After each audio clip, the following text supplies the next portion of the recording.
Sa punto mong ito, pag-usapan naman natin ang mga pinakabagong update patungkol sa mga programa ng administrasyon dito lamang sa Mr. President on the Go. Una nga po dyan mga kababayan, na mahagi si Pangulong Ferdinand R. Marcos Jr.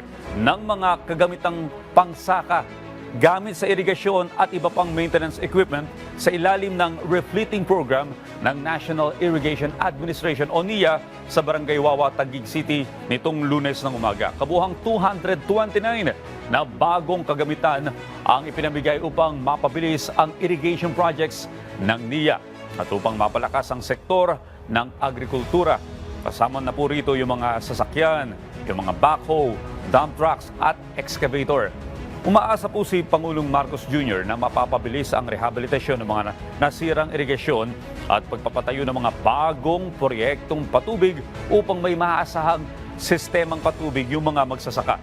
Binigyan din po ng ating Pangulo na kapag maayos ang irigasyon, mas malaki yung magiging ani at mas bubuti yung kalidad ng mga produkto at mas mataas ang kita ng mga magsasaka.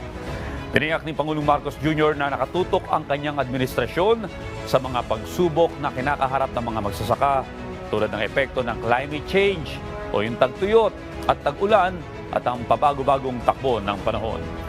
Hiniling ng ating Pangulo sa mga kawani ng NIA na ingatan at alagaan ng wasto yung mga kagamitan at pasilidad upang matagal na maggamit at mapakinabangan ang mga ito.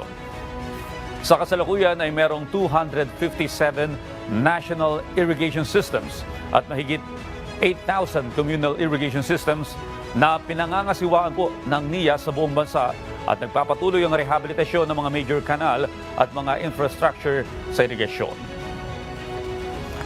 At yan po muna ang ating update ngayong umaga. Abangan ang susunod nating tatalakayin patungkol sa mga aktibidad at programa ng kasalukuyang administrasyon dito lamang sa Mr. President on the Go.